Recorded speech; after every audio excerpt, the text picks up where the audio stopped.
brochette utarinze kuzana mucoma. Uyu munsi rero nibyo ndi bubereke. Uyu munsi rero haragashya nabazanye.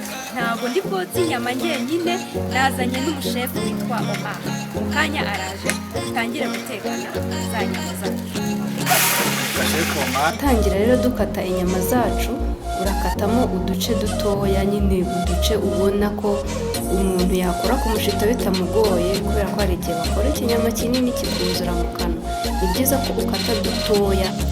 Inyama rero uzishyira mu kantu gatoya kugira ngo ubanze ushyiremo ibirungo. Turifashisha ikirungo cyitwa beef masala. Ushyiramo akayiko kamwe, biterwa n'uburyo izawe zingana. Izanjye rero urabona ni akantu gatoya nashyizemo, tuvuge nk'ama brochette abiri, urashyiramo utuyiko tubiri twa beef masala. Ushyiramo soya sauce, ni isosi y'umutuku.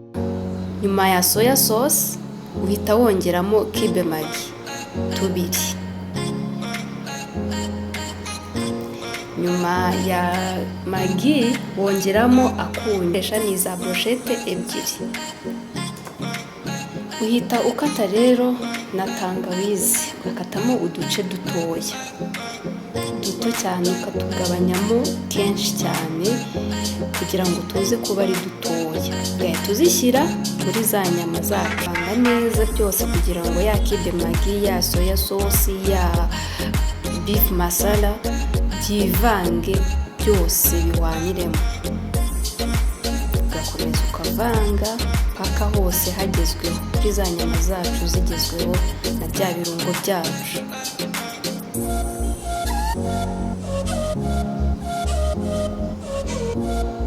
Urabona ko bisa nk'ibyafasheho, ibirungo byagiyeho neza cyane. Uhita utangira kuzitunga ku mushito, ukazishyiraho neza, ukareba urimo hagati, akaba ariho winjiriza kuri wa mushito. Twebwe rero ntabwo turi bushyireho inyama nyinshi cyane, inyama 4 zirahagije. Inyama urabona ko n'utunyama ntabwo ari dutoya kandi nta nubwo ari na binini cyane. Wamara rero kuzishyiraho, uhita usa nk'uzegeranyaho kugira ngo bitaza bibyimbye bidafite forume imwe. Aha rero tugiye guteka bya birungo byacu turi bukoreshe muri za nyama. Hari ibitunguru, urabiraka neza ukabishyira mu mavuta. Ibitunguru 2 birahagije.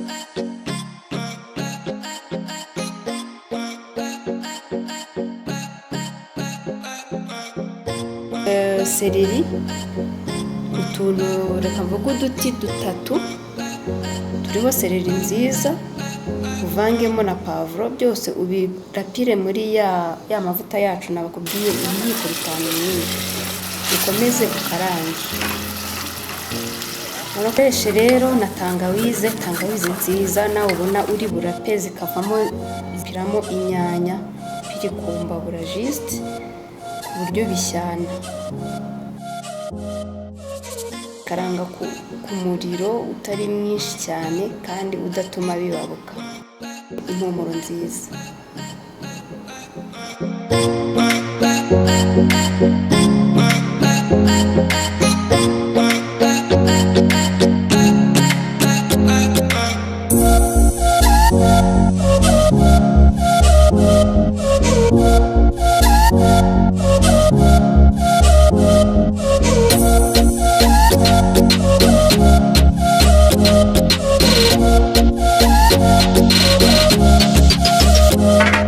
Za nyama zacu rero ushyiraho amavuta kugira ngo zibobere neza, zitaza kubaburwa na wa muriro. Usigaho utuvuta dukeya, n'udutunguru dutoya, urabona ko ugenda ukataho dutoya, usigaho. Brochette burya bisaba kuyitaho kugira ngo nuyirya aze kumva uburyohe.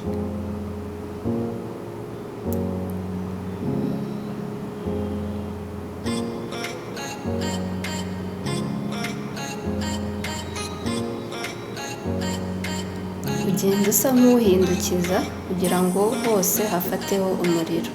Rero ugasigaho bya birungo byacu twamaze guteka, ubundi hose ugakwizaho.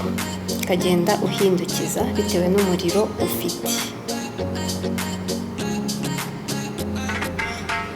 Inyama zacu rero urabibona ko zahiye, no kuzarura ushyira ku isahani yabugenewe, ariko wibuke ko ushyiraho nyine n'akadekorasiyo nk'uko dusanzwe tubikora muri gahunda yacu y'igikoni time, ni ukwarura ibiryo bisa neza bitera n'ubirya kuryoherwa. Aka ni akadekorasiyo twakoze, twashyizeho akandi kadekorasiyo k'ibitunguru biriho agafarini n'agashapelire, n'agasalade ku ruhande n'ibirayi. Inyama yacu ikaba irahiye. Rero kusangiza bagenzi bawe na share na subscribe kuri YouTube channel yanjye Igikoni Time, mugezwaho na Uwera Henriette. Nakagaruka.